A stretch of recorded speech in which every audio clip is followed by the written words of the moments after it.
Happy Friday, and surprise, I'm on. I didn't have plans actually to come on today, but I had some extra time, so here I am. It's also going to give me a chance to um, officially say good, kind of sign off before my sabbatical starts. But also, I told you I want to be able to see if I can record live on here and then upload it, schedule it to get uploaded at a certain date and time.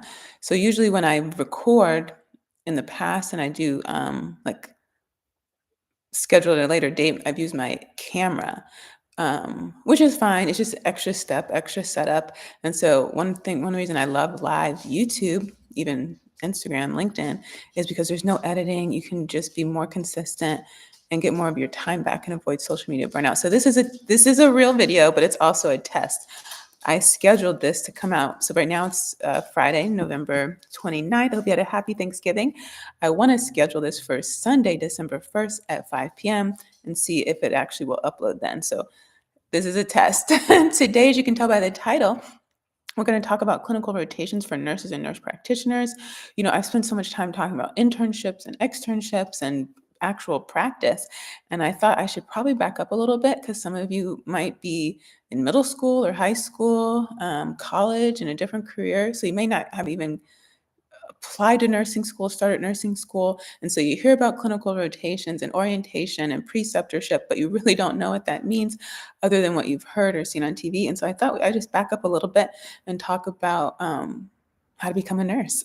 If you're new here, welcome. My name is Dr. Kimberly Madison. I'm a doctorally prepared nurse practitioner, and I use social media to share my journey. I literally share what I'm learning, what I'm thinking with you. That was the whole piece on the social media in the beginning. So I'm a big fan of social media. Yes, it has a list of negatives that you're very familiar with, but I really focus all my time on all the positives for you. And because there's no manual, although there are people out here who make content, myself included, and I use them as role models. I just want to add to that to give you more clarity and really just help you fast track what it is you're trying to do instead of Googling your life away. I'm not a big proponent of that. And so if there's anything I can share to help you just take that first step and be able to continue to take steps efficiently and reach whatever success you're aiming to reach, I'm happy to do that. So I come live every weekend, usually on the weekend, doing these nurse practitioner entrepreneur series. We're about to hit 1 year anniversary of doing that. And typically it's to share my journey. I'm sharing my life as a living case study in hopes that it can just help. So many of us in clinical practice and nursing are entering entrepreneurship. And just like social media, there's no manual. And so I just come on here to share. I build community, I build resources for you. And throughout the course of the year, we've talked about several things from anxiety to equipment. I've reviewed microphones, lighting, the platforms that I use. I am going to come back soon and talk about how much money I spend for everything. And so, yeah, one of the things that I'm a big proponent of is batch content creation. If you're a clinician, if you plan to be one, you're going to live a very busy life. And in fact, I don't know if I'll get it done this month, but in January or soon, one of the videos will be why I think you should have a personal assistant, even if you don't want to run a business. But if you want to be a provider, we're going to get into why I think that and the steps you can take. And you can, again, talk about cost and things like that. But social media, you can do it for multiple reasons. Business, of course, education, reaching the public, reaching brands, reaching our peers, things like that, and education. And so social media has huge benefits. Even if you don't post every day, you should own your digital footprint. When people Google you, you should have control of what they find. That advice, yes, I got that actually from Daniel Priestley, my absolute favorite book in the last decade, probably, called Key Person of Influence. I read that book 2 years ago before I came on social media, and I've been following that blueprint ever since. That's literally what I'm following. And I think I'm going to reread it too during sabbatical. So because life is busy and we have a lot on our plate, rest is so important. And I worked in the hospital for 10 years, 3 days a week. So I had so much free time in the daytime, light time to myself, right? And once you get used to that lifestyle, even became a traveler, even more freedom in that lifestyle, lots of opportunities for breaks in between assignments. And I used to work my shifts 3 days in a row. So much time. And so for me, time is just extremely valuable. I dedicated so much of my youth, my young adulthood to education. And with that came a lot of sacrifice, a lot of time not spent with family, not building other things. And so to me, time is very valuable. And I know your time is very valuable. And so when it comes to social media, if you're going to step into this space and you're going to do it and you want to do it to have some longevity, my recommendation is batch content. And so I do batch content for certain things, and I would love to do more of it for YouTube. Although I don't mind these lives, especially if you have a time frame and you stay within that time frame. This can be, not only is it fun and cathartic, it can be really useful. But if you say you only have 1 hour for some things where I do social media, maybe I dedicate one day out of the week. Maybe I dedicate, and it can be for different things. Maybe I come up with new templates and I'm going to rotate through 4 or 5 different templates for different marketing campaigns. Maybe so now I've spent one Sunday doing that. Then the next Sunday, maybe I schedule out for the next 6 months. Or one Sunday, maybe I'm only going to do one post a week for the next month. So that's only 4 posts. Or maybe it's 4 reels. And so you can maybe you only have 1 hour. How much can you get out in 1 hour? Reels on average are 90 seconds, depending on your follower count and what additional tools you get access to. So let's say 2 minutes, right? In a 1 hour frame, look at all the videos you can get out in just 1 hour. And the easiest way to do that is to make the simplest video. No music, no fancy, no dancing, no pointing, moving, all of those things. Just you, camera, some good lighting, remove the background, and just get the information out there. Know who you're talking to. And then your caption, you can make it as simple or as complex as you want. Nowadays, I look at them as mini blogs, right? So you can do that. You can use the same one over and over. You can go to ChatGPT and it can help you create that. And so for the month of December, I'm going on sabbatical. It's an opportunity to rest, tidy up, get organized. And in doing so I did it in August. Well, I did it for a year after my DMP degree. Then I did it this past August. And it's such a wonderful time to kind of just like recalibrate, set new boundaries and things like that. Listen to music, listen to nothing, spend the day without an agenda. And so this month, and so what I did for that in terms of social media, I didn't post anything in advance. I didn't do any batch content except for the blog. Where I post articles weekly on the Mahogany Dermatology blog. But this time I want to change. I'm learning, right? So this time I'm going to try to, for one, I'm going to do this, see if I can make live videos directly on my laptop and then schedule it on YouTube to premiere at a later time. Someone's here. Hi, surprise, I'm live today.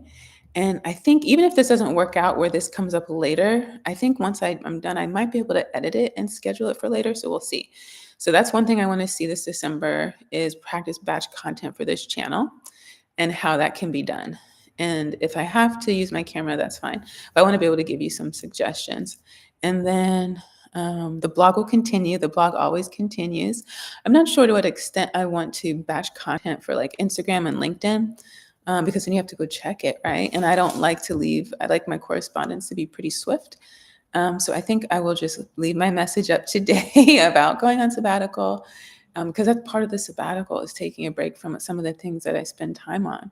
And I have set a lot of boundaries when it comes to social media and how much time I'm going to spend on there. So if you have friends who are in the social media space, I used to listen to people say all the time how they make content, but they don't watch it. It is the truest thing. I make a lot of content, but I don't have time because of the amount of time it takes me to make mine, although I have gotten it down. Consuming other content you just start to do less of it. And so basically if it's not on my homepage when I open, I'm probably not spending a lot of time outside of LinkedIn. I do spend quite a bit of time on LinkedIn. It's my number one recommendation for clinicians. It's just the most professional platform. It is the last true social platform where you get to see the people that you actually follow. and who are within the same realm, as opposed to people who are just feeding into the algorithm that that platform has deemed um, is the algorithm for the time being. So LinkedIn, LinkedIn, LinkedIn. I can't say it enough. So I doubt. So that's the plan. I don't. That's part of the sabbatical, is being able to step away from that. So I won't be making content on there, but what I will, like, fresh reels. But all these videos and all the articles will still get promoted. So that's the plan for the sabbatical for December in terms of social media. So we're going to get into, so part of this series every week is we always talk about the topic, and we always talk about health and wellness, and that includes spirituality. It's my belief that if you take care of other people, then you should be taking care of yourself.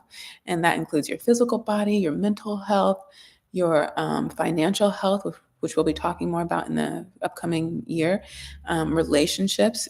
I definitely want to get into that. There's not enough talk about that for clinicians. And then your spirituality. So we start off, I'd share my own if there's updates, and then we start off with like a devotional and a scripture. So physical health, I forgot to tell you last week, I did go to that appointment for my mammogram, but they, because of the way they're structured and that they're affiliated with a local hospital, you have to have a Texas doctor. Now, I will tell you, I have gotten mammograms outside of the state of Virginia where my doctor is located. So it's like that facility's protocol. So I have to go schedule another appointment. Wanted to update you on that. I've been using my walking pad. I set up my standing desk. Maybe in the future I'll film from there. I'm super happy about it. I recommend it. And the great thing is, because I'm doing so much, kind of cardio on there, still running, but because I get to spend so much time walking and moving, when I do take the time that I have allotted for working out, I'm spending more time lifting weights, and stretching, which the stretching gets neglected quite a bit, and to be able to lift more weights is wonderful. So happy about that. I recommend it. If you're gonna buy something for yourself this month, get yourself a walking pad. I've talked about it in the last couple of videos. And so the devotional that we're going to read from, I found the one I had last week was on healing. And I want to go back to that one.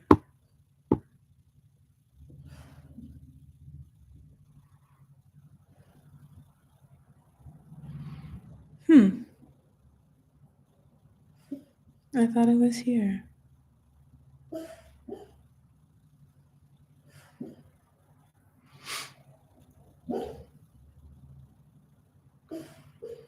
Okay, so I'll find this devotional and then we'll get started. But yeah, today I want to just talk about what to expect during your clinical rotation, both as a nurse and a nurse practitioner.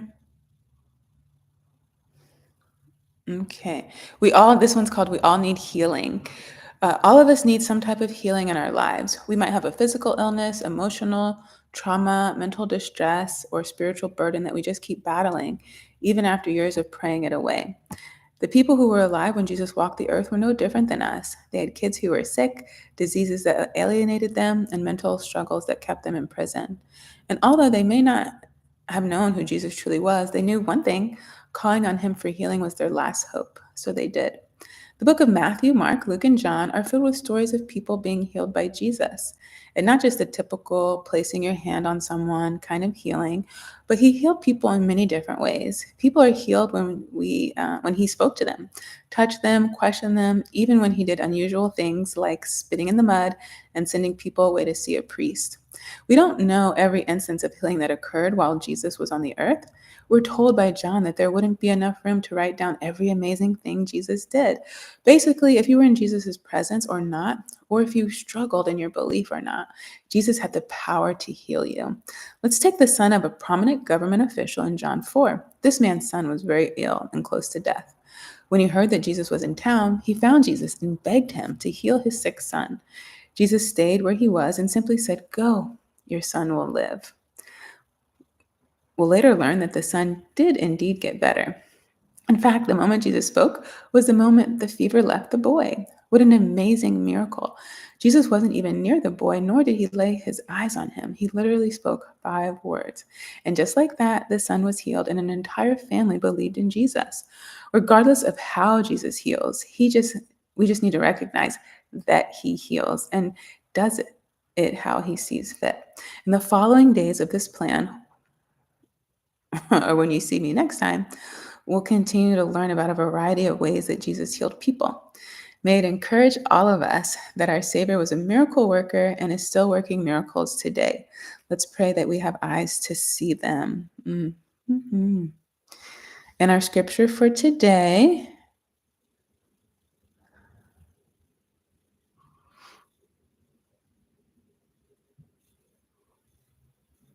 so hang with me. This one's a little long. This is going to come from John chapter 4, verses 46 to 54. And he came therefore again unto Cana of Galilee, where he made the water wine. And there was a certain nobleman whose son was sick at Capernaum. When he heard that Jesus was come out of Judea into Galilee, he went unto him and besought him that he would come down and heal his son, for he was at the point of death. Jesus therefore said unto him, Except ye see signs and wonders, ye will in no wise believe. The nobleman saith unto him, Sir, come down here, my child die. Jesus saith unto him, Go thy way, thy son liveth. The man believed the word that Jesus spake unto him, and he went his way. And as he was now going down, his servants met him, saying that his son lived. So he inquired of them the hour when he began to amend. They said therefore unto him, Yesterday at the 7th hour the fever left him. So the father knew that it was at that hour in which Jesus said unto him, Thy son liveth, and himself believed, and his whole house.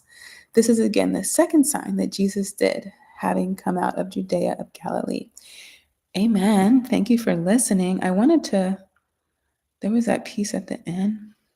Regardless of how Jesus heals, we just need to recognize that he heals. I think that's so powerful. I don't know if it's something that people, if you're getting into nursing or you want to be a nurse practitioner, you're going to take that journey. I don't know that death is always at the top of people's mind as much as it is part of our practice. And people are going to ask you a lot of questions. They're going to want to pray with you. They're going to ask you to pray for them. They're just going to pray. And sometimes having those words, being able to pass that on is really important, even for yourself, because it can be challenging. So let's get into it and talk about clinicals.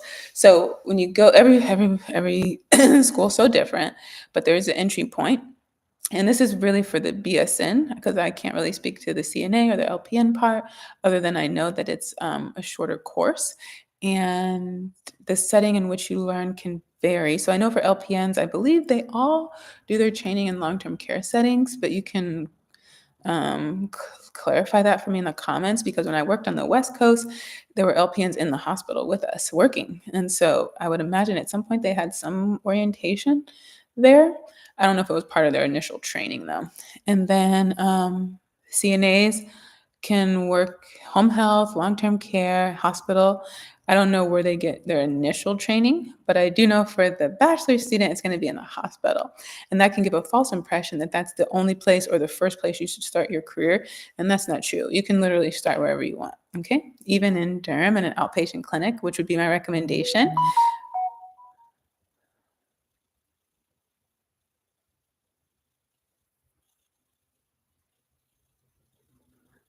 Sorry.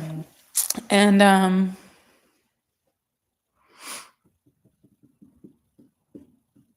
sorry, I got that distracted. So I'll definitely go, because actually I'm supposed to be doing an interview. And one of the things when you move when you're in a different time zone, the calendar can get messed up. So they're just realizing the time, which was an hour ago. So anyway, so in clinical rotation, you'll have a combination in nursing school. You will do some prerequisites. That's usually some form of like anatomy and physiology, where you learn about the body, the anatomy, the function. And my mom, she's still visiting. She might walk in any minute too. Um, Microbiology, cell function, some sort of math course. Some schools require chemistry, not enough schools. Might be your basics like history, government, English, those kind of things. And then there's usually an entrance exam. And I don't remember the name of that exam. But you usually take some kind of entrance exam, you get accepted, and then you go into nursing school. If you go to like a 4-year school, the first 2 years might be general ed, and then you go into the nursing school part. And usually when you apply to that school, you're applying to the nursing school, but that doesn't necessarily mean you've been accepted yet until you take that entrance exam. Once you get into nursing school, you'll take a combination of didactic courses and then clinical orientation. Didactic is the classroom setting where you're learning nursing theory, the reason what we're doing and the reason behind it, why we're doing it, the rationale, which is huge. It's huge. That's going to carry with you throughout your whole practice. It's one of the most important advice I can give you when you're in clinical rotation. Just because someone is teaching you something, they do something, they recommend something, you need to find out their rationale. Why are you recommending this at this time for this patient in this setting? Because it might be just because of the cost, their preference, the resources that are available, the patient's preference, their knowledge, right, which may be limited or lacking depending on how up to date they stay. And you cannot, you have a license you have to protect, right, and an oath that you're going to commit to. And to protect that license and to live up to that oath, you need to stand on your own assessment, your own rationale, your own thought process. And so it will never be satisfactory to say that I did this because so-and-so told me. You need to back that up by some policy, some clinical guidelines. So that's where coming in with the rationale is super helpful. And just ask them, what's your rationale for this? Be very kind. That's a very respectful way of asking something as opposed to saying why. And I know a lot of younger people use that. They don't even recognize that can be a little bit put people on defense. But when you take your courses like therapy and learn about therapeutic communication, you'll learn that starting sentences off and questions with a why puts people automatically in a defensive mode. And so when we're talking about patients and building rapport and therapeutic communication and relationships, we can get to a point of meeting our goal, whatever that might be for that patient. We want to have the walls down, as much as possible. So didactic, you're going to go to class, and nursing's so beautiful because it can be in person, it could be on the weekend, it could be virtual, in person, virtual, during the weekend, and at night. It can be through a school that's a brick and mortar that you can physically visit, or it could be a school that doesn't have a brick and mortar, they're just virtual. I don't want to start naming schools because at this point, I don't know which schools actually have physical locations. There are some, I know, I'm going to put some names out there and you can let me know in the comments if this is true. But I think University of Phoenix, Walden, and Capella, I think they're all virtual. But let me know. And there's one more, is it Chamberlain? Chamberlain. I think that's one of the popular ones. I think those are all kind of your virtual platforms. And, there's different schools of thought on, what's better. Yeah, Chamberlain. It's going to be preference. Your preference. You're the one paying for it. You're the one who needs the degree. You're the one who's going to have to do all the work. Now, one thing I will say, because I've done both, distance learning and gone to the classroom, and I said it here before, that regardless of what school you pick, all the learning is on you, right? You're only going to spend so much time in lecture, so much time with your professor. You really are going to be doing the bulk of teaching yourself. So keep that in mind. So yeah, all my schools were brick and mortar, but for my graduate and my second graduate and my doctoral experience, those were distance learning, but of course the clinical experience was in person. So your clinical, and so during that didactic, you'll have exams.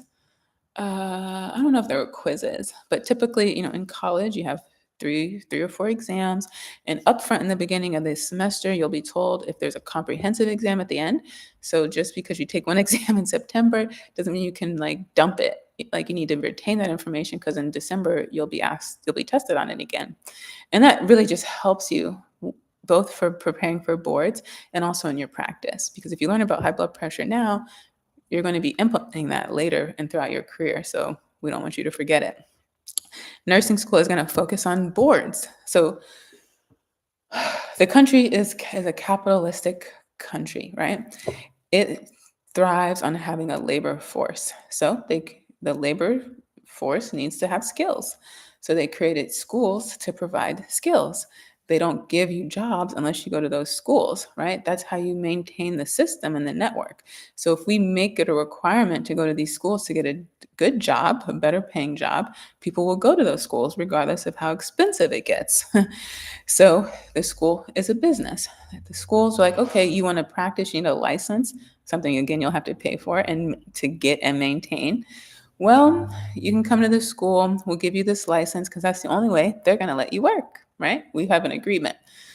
And so the school is focused on what's going to help you get that license because when you have that license, then you'll get the job. So the school is focused on the license. And that's why you hear so many of us who have been in practice for a long time tell you that nursing school doesn't teach you everything because they don't really have to, right? One, it's not possible, just like our parents. That doesn't mean there couldn't be room for improvement. There can definitely be room for improvement, but just think about it from the business perspective. If their focus is on boards, they're going to focus on getting you a passing rate. Not only does it help you pass, get that job that they have an agreement with the employer, but it makes them look better, right? They're out here in the market trying to get customers just like entrepreneurs. What's going to attract you to my school versus their school? Well, we have a great passing rate. We're only going to emphasize that. So even though students are stressed out in nursing school because they think they're not going to pass, and there are some students who don't pass, but if you show up every day and you do what you're supposed to do, you're more than likely you're going to pass because everything they're teaching you, every single exam is about boards. And so from day one, you're studying for boards. You think you're studying for exam, you think you're doing busy work, you think you're participating in the discussion board for just a percentage of your grade because the teacher has nothing better to do with their time, but it's all preparing you for boards, hands down. So then you're going to go to clinical. This is in the hospital. In the beginning, well, most of it until the end, you'll be with your instructor, who is not necessarily your professor. So you have a professor who teaches the lecture, and then you have, and there's so many things in academia, from like tenure to adjunct, associate, things I'm not that familiar with. But there are levels to being a professor and requirements on whether you have to have your master's or doctorate in order to teach in university, community college, things like that. Some of them are in practice, some of them are not. Sometimes the class they're teaching is because of the lack of faculty available to teach it. So you might complain about your experience, about the professor. Look, they didn't want to teach that course, but part of their contract is teaching a certain number of courses, and there just wasn't anyone else. Sometimes that's what it is. So so you have that professor, and then you have a clinical instructor. Typically, the clinical instructor, this is a part-time gig for them. They do something else. One of mine, she was a rep for like a medical distributor. I can't remember the name of that company, but she used to travel and do like in-service and teaching, and then she would teach us. And then Alicia from the podcast and on the initiative, she was a clinical instructor right before she went back to grad school, I want to say. So she was working full time with me, and then she would go teach students. And actually, my school had put out an announcement for that, and I wasn't in a position to do it. And I sent it out to my network, and Alicia I think she's the only one who took it. And so that was wonderful. And so you'll go to the hospital, you'll get assigned hospitals. This is the only part in your nursing, at least across the board that I'm aware of, where your school finds your preceptor. Once you get into MP school, it's going to vary for the school. But I want to say all nursing schools at least get you your preceptorship. So then you're going to go to your hospital. You've been assigned the hospital. You've been assigned your instructor. You go with your like a portion of your cohort is assigned to these locations. And let's say nurses work typically 12-hour shifts, but typically when you're with your cohort, you might be there 6 or 8 hours. And I really want to know how it is now. But when I was in nursing school, what is this? 24, over 10 years ago, we used to have to go the day before to look up the patients because we didn't have access to the electronic system, and start on a care plan. So that's understanding what the diagnosis is and what the nurse is going to do to help meet the objectives. And people hated them. And we still do them to an extent. It's just not the way that you're taught in nursing school. So, and the amount of time that they take. Although it is kind of a good idea, a reflection of how much time it takes in terms of documentation. So then you show up, so now you have your instructor who works for the university and your cohort who's in your class. At the hospital, you'll get assigned a nurse to shadow. And that just depends whoever's working that day. Sometimes they don't even know they're going to be with you until they show up on the unit. So sometimes that explains the experience you have, whether it's a good experience or a bad experience, because they just showed up and they're told to do something. They may or may not want to do it. If they're the most senior person on the unit, they might not have a choice. If everyone else is a new grad, they wouldn't be the best person to have you precept. So think about it. Those are some things that you may encounter. You get assigned the nurse, you'll listen in on report, which is where this nurse leaving is telling the new nurse coming on what happened over the last 12 hours, the shift, and the overall course of the patient, what brought them to the hospital, complications that have occurred since they're there, treatments they've received, the plan of care moving forward, what they haven't been able to finish that you need to pick up, because it's a 24-hour job. That's why we call it continuity of care, because you're going to pick up where they left off. And that's a whole nother conversation right there. So then when you get to the closer to graduation, you won't be with your cohort anymore. This is where you actually get to pick, from the different hospitals in the area and types of units that you would like to do your senior practicum. They might have different names for them. But in this case, now you're going to do the full shift with that nurse at the hospital, without your cohort, without your instructor, and however many hours or shifts that the school wants you to do. So keep that in mind. So that'll be that. And then a lot of students, especially if you're going to, if you're going to school where you live, some people get jobs during that time. And so it's like, if you think that's a unit you want to work on, that's a great opportunity to check them out. So then when you go to MP school, same thing. You have your didactic and you have your clinical. In didactic, you're going to be, my mom's here. It's going to get a little noisy. Same thing. Actually, everything's pretty much the same thing. Still take exams. You do start doing some writing, a little bit of research with the literature, and then you have your rotations. Your rotations, I can just talk about my school. So the first year we do all didactic, and then the second year we did clinical. And then when you're doing your clinical, you're still doing didactic. So you're still having lecture. It can be in person. It can be live sessions with your instructor. Like everyone's on the computer at the same time on Thursday at 7 p.m. Or it can be asynchronous, where you just go watch it whenever you have time. And it can be a combination. Some schools require that you're available at that time. I think Georgetown was like that. I don't know if that's still the case. Then you have assignments in between. So you always have assignments on the discussion board where you're talking to your classmates and you're answering questions that the teacher have asked and you're responding to your classmates. And that's kind of weekly. Unless there's an exam, then you might not have to work on the discussion board. But when you get your syllabus, these are great things to work on up front. So I used to take off the first week of each semester so that I could try to get ahead and do as much as possible, have a calendar, write things out, put when things are due, stuff like that. So then when you start your rotation, usually if you're listening to this, then a year in advance, you're going to start to identify preceptors and you're going to stay in touch with them throughout the year so they don't forget who you are. And then you'll do your rotation there. If the school usually there's requirements on where you can do your hours. And sometimes the school needs to have a contract in place, like with the hospital and with that doctor and PEPA. So that can take a little bit of time. So that's why you always want to start as soon as possible.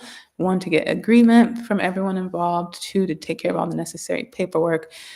Then align with your job, get your schedule worked out, your family, all those things. When you show up for clinical, so in the hospital, when you're the nurse, you're going to be observing, and there's usually rules on what you can and cannot do as a student. It might include medications that you can give. I think for the most part, you can give all PO medications. You might be able to give some IV medications or push medications with supervision. It all depends on your school and that hospital. And for the most part, everything you do needs to be supervised, but there will be requirements for how that should work. And then there's, depending on your schedule and your school, you typically you do your rotation during the day. And so I didn't, because I was a night nurse, I didn't do a lot of precepting of students, but I did have one, and she did come on at night with me, and I loved it. And she did phenomenal. So in P rotation, you're going to show up. And then you'll talk to that provider, and they'll tell you how the day's going to go, how many patients are on the are scheduled, and then they'll let you know what they want you to do. Do they want you to go on first and collect history and start getting some initial information, and then when they come in, or when you get all that information, you go present the case, or they'll come in and you present the case right there. Maybe they want you to do scribing. It'll be a conversation between the two of you on whatever they think is best to get things processed. This is where you really have to speak up and ask for what you need up front. Make it really clear, because remember, they're going to be doing double duty because they're already on a full case with a whole bunch of patients. That's already a full day. And so then having you come in is extra work. And so if they're not getting paid, you have to be very appreciative for the time they're spending in it, because precepting always takes longer, because you're talking more, you're explaining more, you're answering questions. So the day is naturally going to be longer. Every visit's going to be long. Everything's going to take twice as long just because they're teaching. I think my biggest advice is, like I said before, which I've talked on social media about, if you're an NP and you want to work with an NP, ask when you call up there to see if they'll let you precept if there's an NP, if that's what you want, because a lot of practices don't have the NP on the website, and so you won't know till you arrive. And even though you say you're an NP student, they will not necessarily let you know that there's an NP there. Everybody just assumes everybody wants to train with the doctor. And if you have the opportunity to be precepted by a doctor, nurse practitioner, or PA, I recommend taking advantage of that, so you can learn the different roles and what makes our approach to patient care the same and different. So yeah, I think that really sums it up. So in terms of how to be a nurse, I wrote an ebook, How to Be a Nurse, and that breaks down all the different entry points into nursing, including the military. I have a comparison on how long it takes each program, the general costs, requirements, things like that, to help you see how you can get in, and where like a strategy on how to get to the next step, whatever the next step might be for you. So those are your core experiences. And then I talked before about the externship. Those are opportunities that I think you can only get if you're in nursing school. So once you're in nursing school, you can apply for those, and they're typically done during breaks like the summer. And a lot of nurses use that as a way to get a job. First of all, just test it out, see if they like that setting. And as long as everybody gets along, usually they'll extend a job offer for you. As an NP, same thing. Some people will precept with someone who will later be their employer. So if that's an interest of yours, you can bring that up in the beginning. Bring everything up in the beginning that you can. It just makes it easier later on to have those conversations. And then what a lot of people do when they do start their NP rotation, they will go to PRN. So most people work in the hospital setting, and so they'll go PRN, because you are basically in clinical like throughout the week, Monday through Friday. Not that many practices are open on the weekend, so that becomes really tough, even when you're looking for shadow opportunities. I know a lot of high school students will want to say, oh, they're available on Saturday or after 5, but clinics close at 4 or 5 o'clock, and most of them are not open on the weekend, so those are not options. And so you have to be available during the week, and so that's where being PRN comes into play. And my schedule, I didn't go PRN. I stayed full-time 3 days a week and at night. And so I would work. I really don't remember what I did then, but probably some combination of like Sunday to Tuesday, maybe a Friday, so that I could be available. It just depends because it depends on that whoever's precepting you, their availability. Because I've had some preceptors who precepted a lot of students, so the time slots were fewer, and then some who I was their only student, and I precepted in the private practice and long-term care, and so the long-term care was probably the most flexible. Um, and that's because I did the adult gerontology primary care route. So that's why I was in the long-term care setting.